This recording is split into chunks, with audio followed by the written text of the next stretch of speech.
Hi.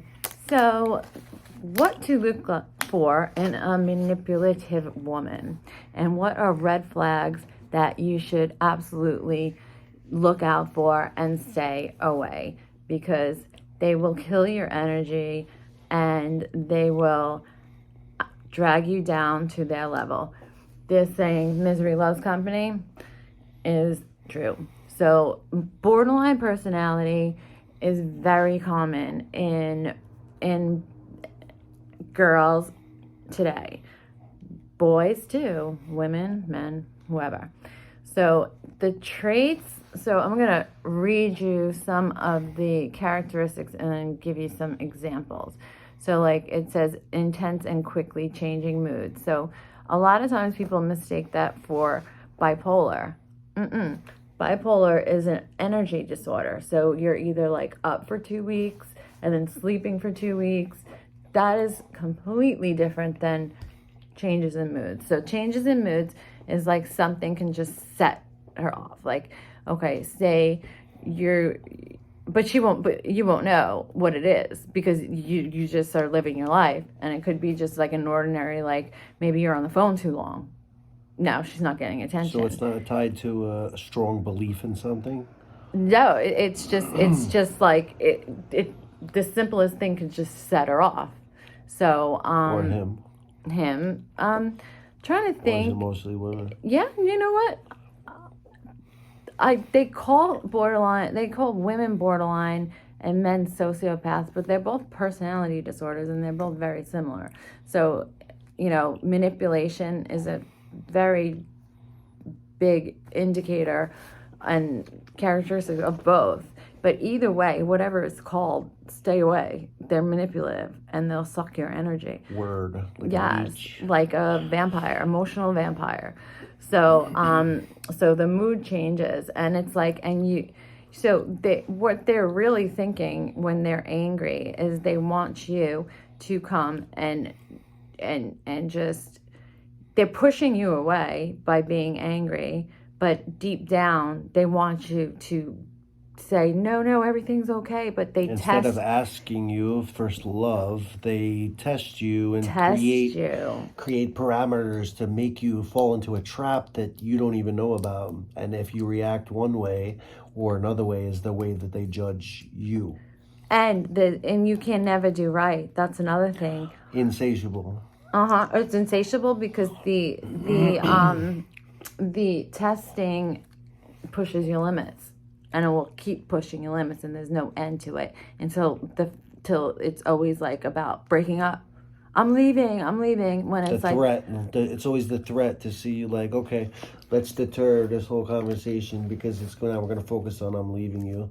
Yeah. And then we're done so that you could kiss their ass and right back to them. And possibly the first time when you heard that you cried, you're like, no, don't leave. Well, no, I'm gone. But then when you hear it like every day, you're like, all right, you kind of get numb to it. Yeah. But then that sets her off because she wants that reaction. She wants to make you cry. But it's because she's hurting, and no excuses, but she was going to make you hurt and go for the jugular, and going for the jugular is going to vicious and tear you down. Okay, so what is that called again? That is the mood changes, and just, and that could be a sociopath, or that could be... I mean, it's borderline personality. It's a personality disorder. So it's not like in the DSM, which is used to diagnose people, which is medical bullshit. But anyway, it's not an axis 1 like depression, schizophrenia, bipolar. It's an axis 2. It's personality. They feel like you could control it. You choose that. I think it's more of a choice, yeah. I don't think so, because I don't think that they can, because they display such emotional, like temper tantrums like a child. They don't know how to manage their emotions, so they have temper tantrums. And someone like vicious that ones is going to drag you down and separate you from your loved ones and cause friction with your friends. But what to look for in the beginning is jealousy and just wanting to spend every moment by your side and on the phone, in person. You can't work. You can't go to the bathroom. No, and it will start with a little attitude. Yeah. With a little like, what's wrong? Very quickly, right off the bat too, right? With people like that, like right in the first couple of days, you'll know. Yeah. You can see those attributes pretty quickly. Yes, it's like, what's wrong? Nothing. Okay, so passive aggression.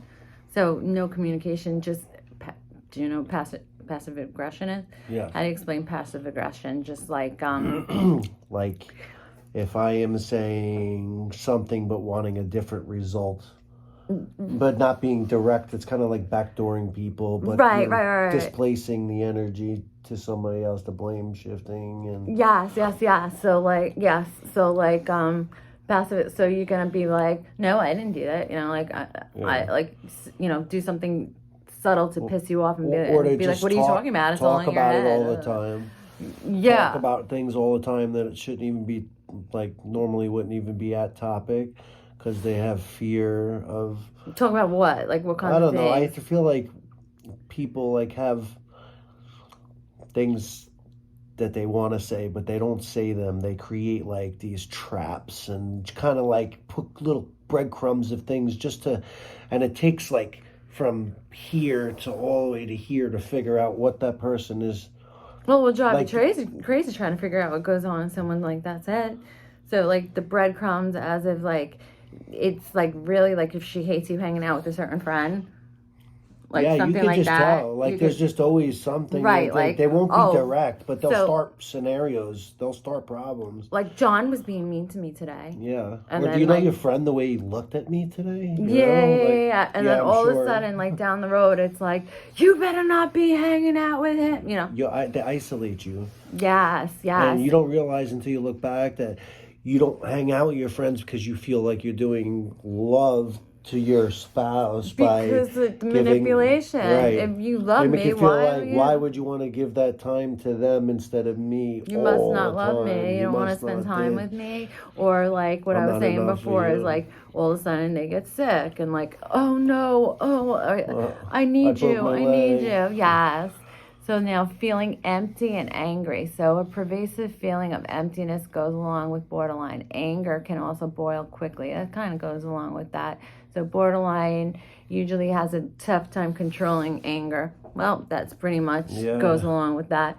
So it could be trivial. So over little reasons. And then they try to make it look like it's your fault every time too, because they won't take any acknowledgement of anything that they do. And the crazy thing is they do think it's your fault. So they will jump from relationship to relationship thinking that the grass believing that greener, and they're selfish. And I feel like they know that shit. They're fucking... Sometimes people are conniving. You think they're self-aware? I think they are self-aware. Yeah, I feel like it. Yeah, I feel it deep down. I'm pretty. They're aware that they're manipulating to try to get what they want. Yeah, I feel like that. Yeah, they have no care in the world and no concern about others. No, it's no care. About me. You could spend $1 million today, and tomorrow would be like, well, what have you done for me today? I'm dead up on that one, too. Oh, yeah. Nothing is ever enough. Nothing's appreciated. It's expected. It's not even like was like you ever did it. It's like, well, why does that even matter? What is your point? And like, you could, right. And so, like, what? They can find a problem when you buy them a Porsche, and they can be like, what are you trying to buy, my love? Or what do you think? Yeah, see, I don't even care about this, and then not have any value for your money. Right, and not have any respect. So respect is also a big one. Zero respect. It says paranoia. So paranoia, because they'll be like, because they know that their behavior is so shitty, they'll be like, who... Are you talking about me? Are you talking about me? Yes. Are you with this person? Are you cheating on me?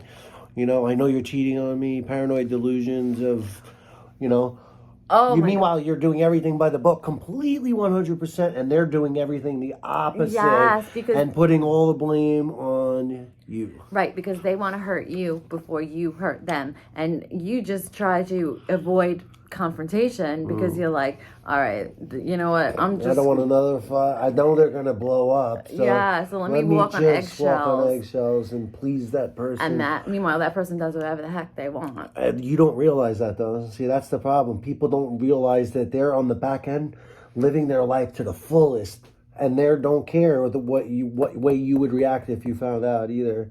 And meanwhile, you're walking on eggshells and you're totally controlled.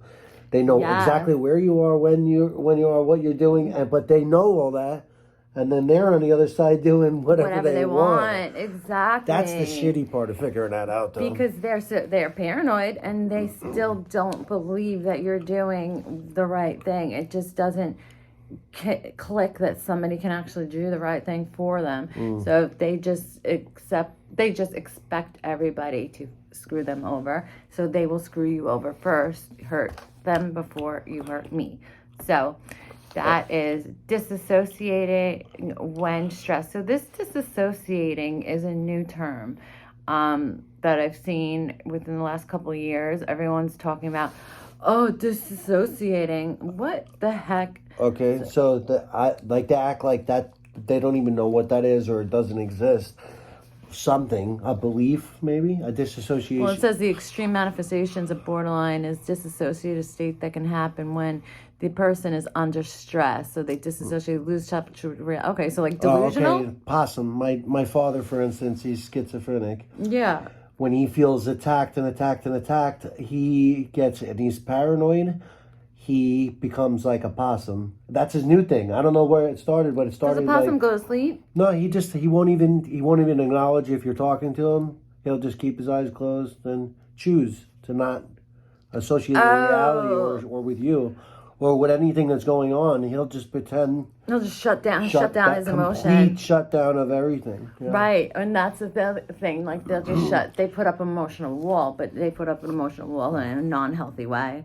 Because they'll say, like, okay, I don't care about you. I don't care. Well, they won't even be in touch with reality at all. But in their head, they will. They know everything that's going on. My father, he tells me, like at certain points, that he'll go through that state for months. And then you ask him questions when he's feeling better on medicine, and he's controlled, like, I guess, helping him.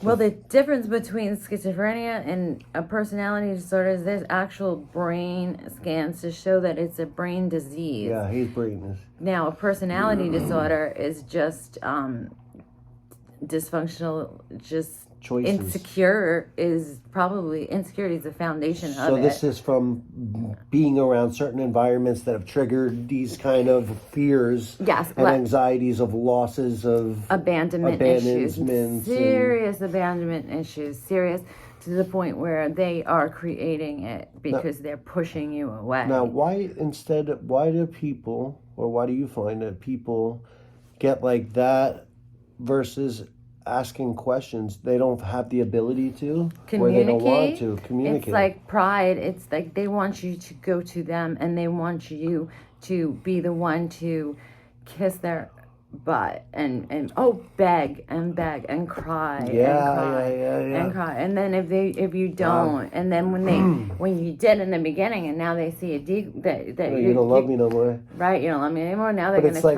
harder and try harder to hurt you, and you're just moving along with life, just trying. And it gets more angry and more angry. Right, saying you're planning a future with this. They're disconnecting. They're planning on their exit, and you're planning on your building a life with that person, and they're disconnected. And you don't know, and it could come as a surprise. That's why you just gotta stay. Oh, look at the next one. Well, first the next two: abandonment issues and unstable relationships. So abandonment, so typically fear of abandonment. That's what we said. So it says efforts to avoid abandonment can often lead to the very loss. So we just said that.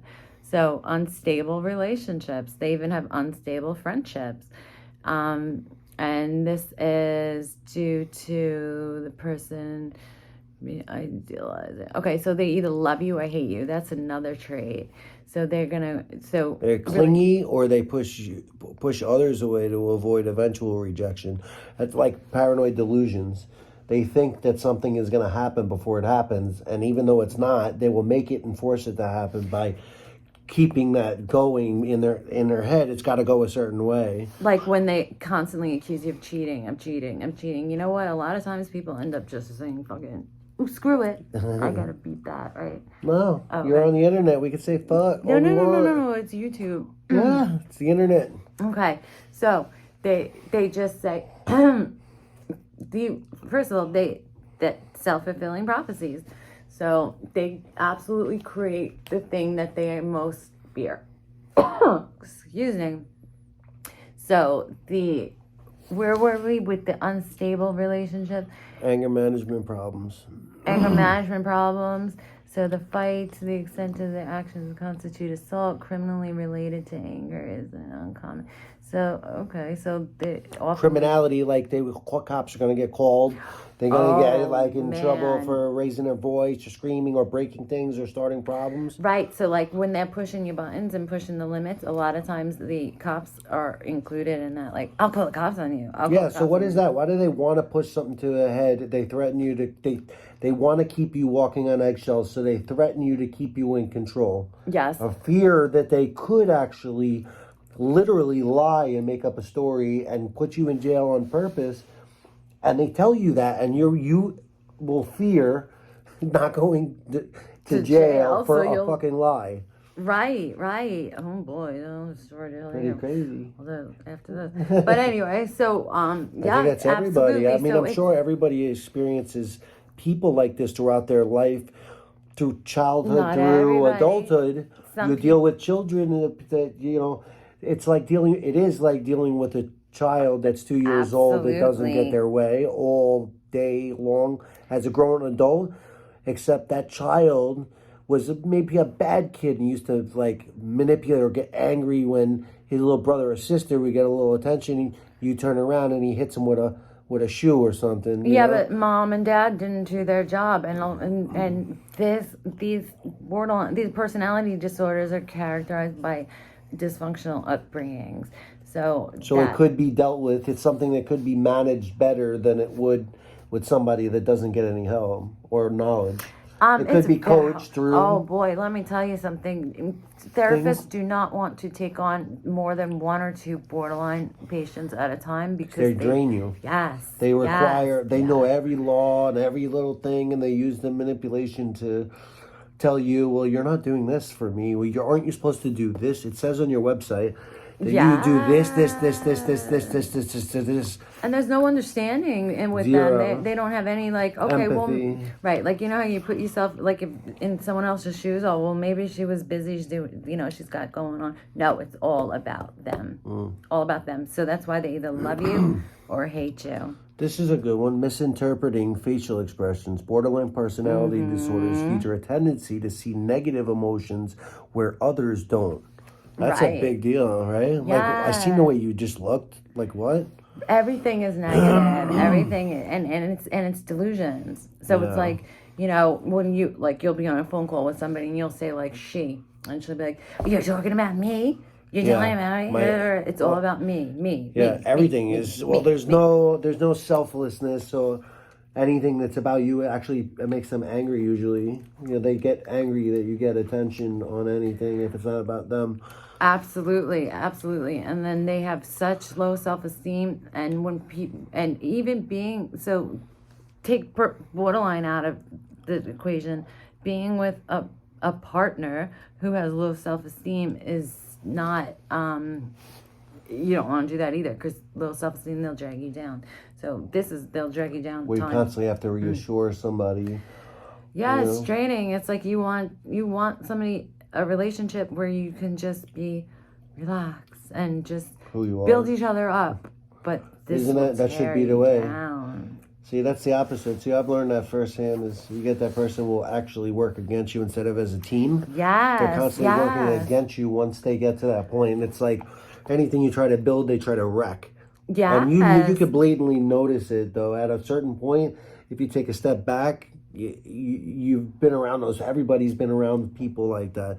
It shouldn't be, but it is. It's. They will do little things, to get to you. They will do things that you, that they know is important to you, is threatening to them. So and they'll be talk shit a whole lot about it, or do something to keep you away from that time with doing that. Even if it's an item, they'll the item. Even if it's your children. Wow, your children are a big threat to put on. Like they do not want any attention to the children at all. Like they literally, which is sick, get very, very angry. Yes, that their own children get attention over them. Yeah, and why? Oh, I thought you meant your children. And like, your children too. And yes, it's just. But even their own children, they don't have that. They don't have that ability to say, okay, they will say, yeah, my children they're more like my children respect me. They listen to me, but they not like I adore my kid. Oh. It's like, oh, you want to give attention to my kid? Why? Why not me? Why did you spend $100 on them and you spend like $1,500 on me? You could have given me that extra $100. I could have got this. And you know what I noticed? That they'll go out and they'll spend all this money on their own clothes, and their kids will be in like hand-me-down scraps. Yeah, it's very selfish. Selfish, yes. So then it says that there are therapies for people, but okay, so they get cognitive behavior. That's what I was asking you. I don't believe it. And dialectic behavior therapy that examine your unhealthy thoughts and replace faulty perceptions with. This is kind of like a neuroplasticity. It's rewiring your old thought with your new thought, a new belief system, overriding. That's overriding. Instead of neuroplasticity is like replacing, yeah. Right. So replacing and getting to the core is going to be sustainable and lasting. Cognitive behavioral is just fooling yourself on the surface, and then once a trauma happens, you resort right back to your old ways. So, and it's very difficult to treat borderline because they don't have they're so emotionally, it's like a PTSD. You're just so emotionally hot, sensitive, dysfunctional. I mean, that you just don't, you they give don't up. See that they don't do anything wrong. Something will piss them off, like, okay, yeah, I want this treatment, I want help, and then all of a sudden your therapist might spend too long with the previous patient, and then all of a sudden I don't want to deal with this anymore. Wait 15 minutes. Right, and then they change their mind. So it's but the older they get, the more hope that there is for them. If maybe, I've seen older women who have so this is a good thing. What do you do when you recognize BPD symptoms in a loved one? Okay, so who is this loved one? If it's a new relationship, you run like hell. What if they're saying, I guess maybe it's a child, maybe it's a brother, maybe it's a... Well, if it's your child, why does your child have it? What's your role? Because you're raising your child. So, I guess. Well, maybe people don't know. Like, there's people out there that I'm sure that have had a lot of abuse that don't realize the way they are raising their child. And at a certain point, maybe they say, hey, I didn't realize that. But yeah, maybe they want to learn. Well, then you need to take parenting courses or something. I guess something. And then that's, if your loved one, help them tremendously by healthy support. It's insatiable. So have them talk to a therapist. The therapist will keep you there forever. Honestly, in a relationship, these are red flags. So let's just do an overview of the red flags. The beginning is just very jealous and passive aggressive, tiny little hints of it, and insecurity and jealousy. And it might seem cute at first, but it does. And cute. So in other words, if you have a spouse or somebody that you're dating starts acting like a little baby when she doesn't get away and throwing temper tantrums, you should probably run the other direction really quick. Absolutely. It's a red flag. It's not going to get better. You're not going to change anybody. So all these people who... Your expectations need to be different. Right. So just run. You know what? If they change, great, but it doesn't have to be your problem. It will be your problem. What was the question that we were saying before to ask somebody to see? That was a good question.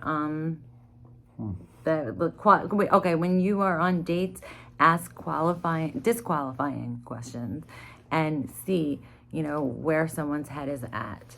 Can these people, borderlines, they don't have lasting, close relationships, you know? So you could find out if you ask the right questions when you start dating or talking to somebody. You could kind of get an idea by asking people the right questions by the way they react, right? Right, Joe? or they'll offer like things to make you jealous, like, oh my God, I just got hit on today.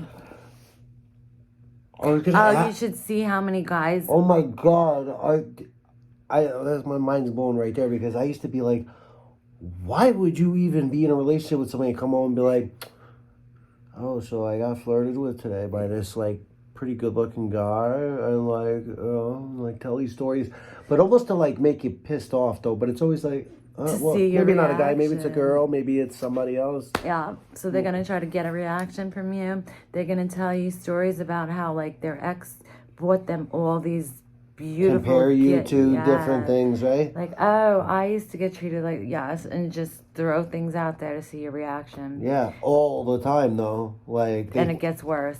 So, but you'll see it right away, because even on your first date, you're gonna see signs. It's very easy to spot. So the jealousy and just also tearing other people down and not being, you know, just look. I had a friend who would say, look at her toenail. The second toe is longer than the first toe. And like we would watch a movie and she'd be picking apart like all these weird things, and it was like, what is wrong with you? Just watch the damn movie. But so that's it. So those are disqualifiers. Just run like hell. Those are red flags. Don't get involved in an emotional vampire like a borderline leech sucking relationship. And you know, hopefully they had dysfunctional relationships, and when they blame everybody else for their problems and they're always the victim, that's another indication they don't take responsibility for their choices or their actions. Run like hell. Run.